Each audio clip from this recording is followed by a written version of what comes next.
Is eto, panoodin natin ngayon itong isang Hapon sa Japan, no? Gustong-gusto talaga niyang mapalabas ito si Tatay Digong sa ICC. So ngayon guys, trending na naman ito ngayon, itong interview dito kay Shunichi Fujiki sa mga Pilipino. May pahayag siya at may sagot siya na gusto niya talagang etong si Duterte ay makalabas o makalaya sa ICC. So ngayon guys, hindi natin alam kung bakit may isang Hapon na talagang gusto talaga siyang makalaya at makalabas dyan sa ICC. Alam naman natin na etong si Tatay Digong ay matatagalan pa to bago makalabas, no, ng ICC. Pero dito sa ginawa nitong Hapon na to o nito ni Fujiki, yung bang panawagan niya noon nung pumutok siya kasi may panawagan siya sa UN na etong pagkakakulong nga kay Tatay Digong ay wala sa due process, no? So ngayon guys, panoodin natin ngayon itong mainit na interview dito, no, sa Hapon na to na si Shunichi Fujiki. Kung bakit kaya nasasabi niya tong mga ganitong bagay na yung mga Pilipino ay maging ano lang, maghintay lang, tapos mag-ano lang, kumbaga mag-relax dahil etong si Tatay Digong ay kailangan nga daw mailabas diyan sa kulungan sa ICC. Sa tingin nyo kaya tutulungan kaya ng bansang Japan ito si Duterte? So panoodin natin ngayon yung video. Watching closely the issues hounding the former president. That is watching closely the issues hounding the former president in the International Criminal Court. Okay, so the people in the Philippines and Filipino society and abroad, please stay strong and unite each other because your voice is most important things, and maybe we can change the narrative which was manipulated by certain power.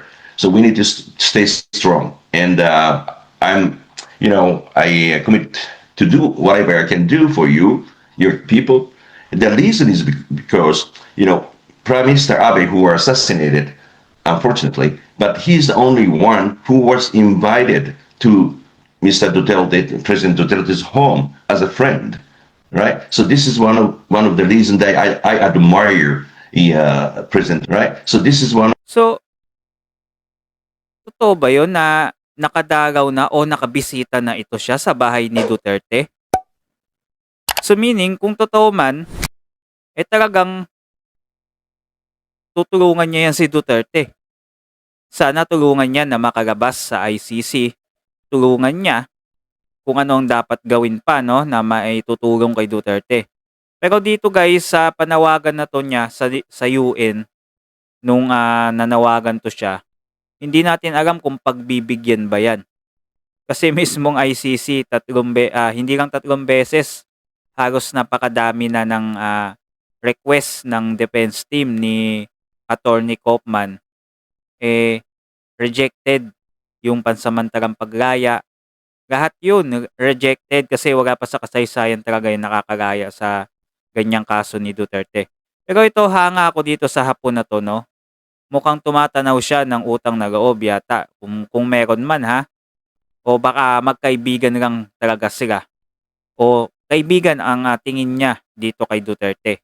Kaya niya sinasabi to, itong mga pahayag niya na to dito sa pag-interview sa kanya ng SMNI, no? SMNI News, yan.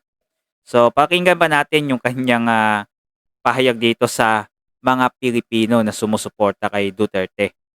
One of the reasons that I admire President Duterte, and now he's in a very bad shape, in a very bad health condition. So we really need to get him out of the jail, and he doesn't deserve to be in the jail.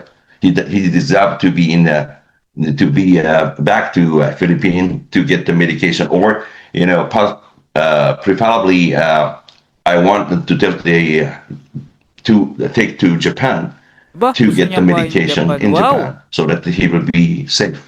That's gusto niyang dalhin si Duterte sa Japan para magamot ng maayos.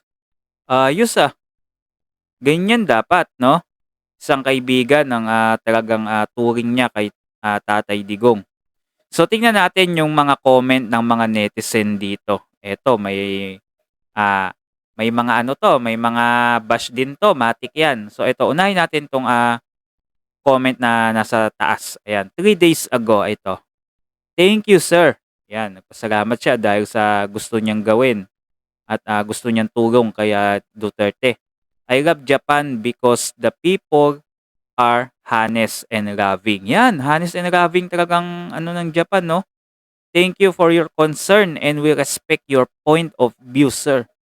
However, we would prefer that be present at the ICC to prove he's innocent. If he is acquitted, he can then return home." Yan. So, yung pagiging acquitted dyan ni Duterte, medyo 50-50 pa yan. Dahil ba, madaming kalaban yan si Duterte at ayaw yan mapauwi sa bansa natin.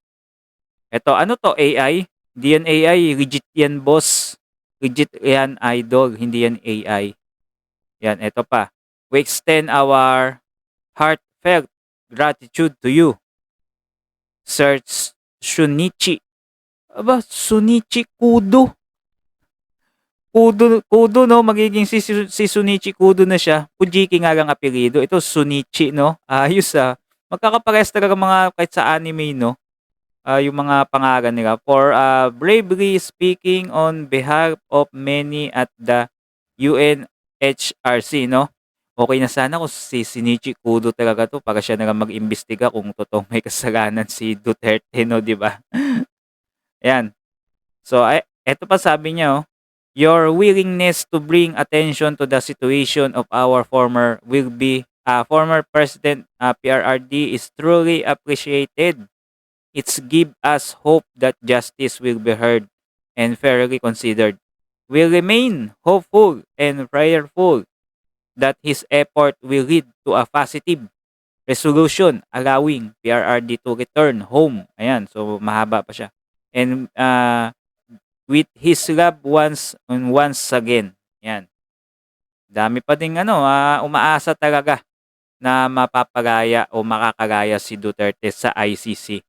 So sana nga ay malaki ang maitulong nitong Hapones na to, na si Shinichi Kudo, si Shinichi Fujiki pala, ay ano niya sana, no? Maganda sana maitulong din niya kahit papano, no? At sana pagbigyan siya ng UN, no?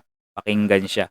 So yun lang, thanks for watching guys. Pasensya na, ngayon lang tayo nakapag-upload, medyo busy tayo at ang daming problema ang ating kinaharap ngayon guys. So pasensya na kayo.